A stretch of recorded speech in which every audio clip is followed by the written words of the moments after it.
Ayan guys, luto tayo ng alimasag. Ayan.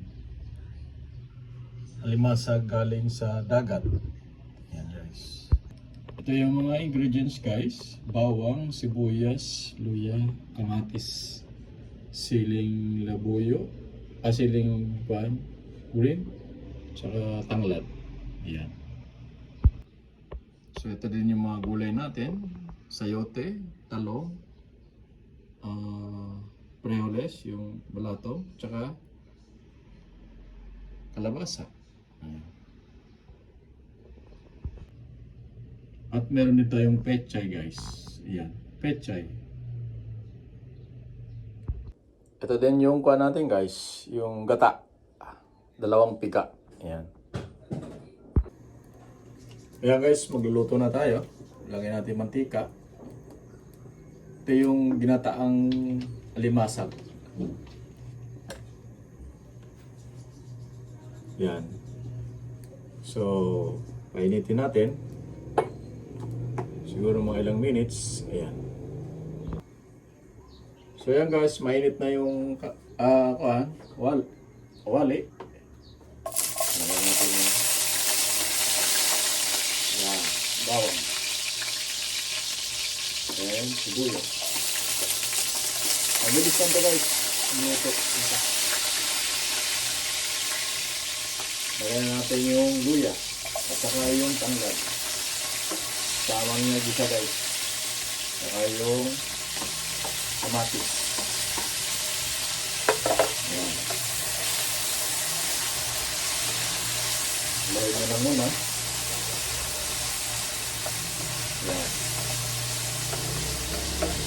So, palutuin mo natin guys yung ingredients, no? Ayan. So, okay na guys. Kung ano yung ingredients, lagay natin yung alimasag guys. Ayan.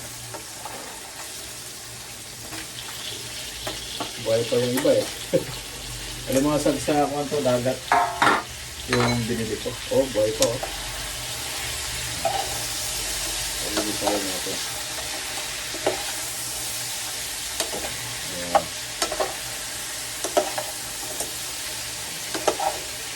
Sarap yan. Then, kahit mga ilang minutes na siguro, takpan natin. Saka natin ilagay yung gata. Yan guys. So, lalagay natin guys yung pangalawang piga ng gata. Ayan. Diba? Ang best.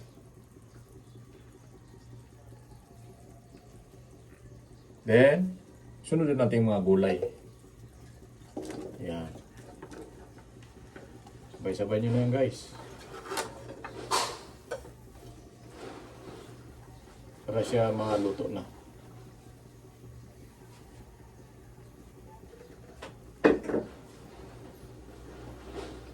Pag kumulo, lagyan na natin yung pangalawang piga.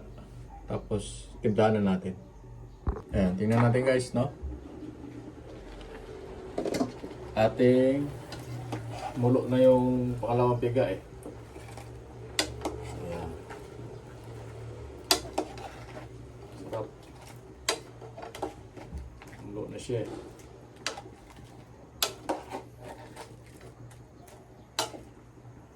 Tapos guys, lagay na natin yung cubes. Ayan, pagpalasa.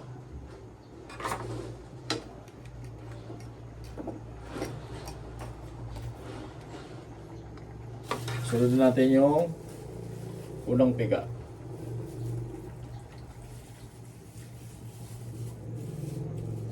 Ayan.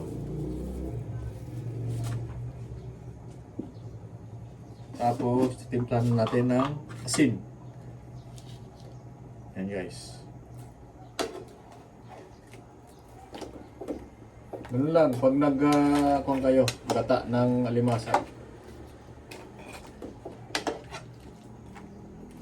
Pagkulo niyan, luto na. Alimasag naman, hindi naman masyadong kuhan yan eh. Importante maluto lang yung gulay.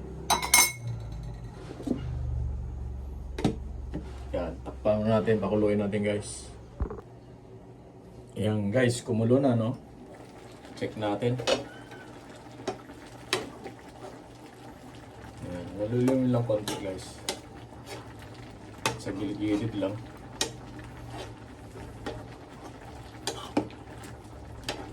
So hindi pa siya luto yung mga gulay.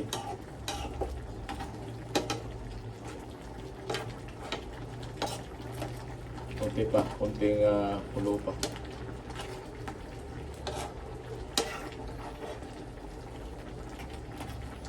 Lagayan nyo na guys yung siling green. Yan. Para makakuha na siya.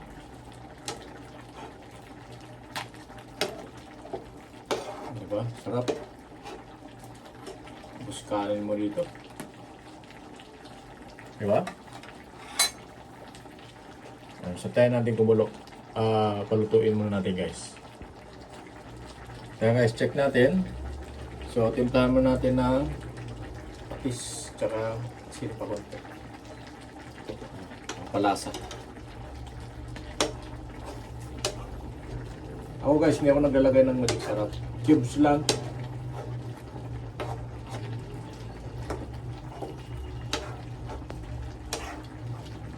So, slow fire lang siya para hindi siya mabigla yung luto. Ayan, sige, palutuin na natin. Pagka okay na yan, pwede na. Paminta guys para mabango. Ayan.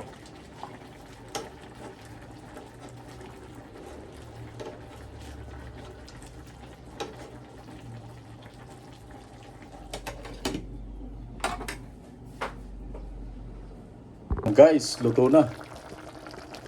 Kita nyo? Oh, diba? Sarap.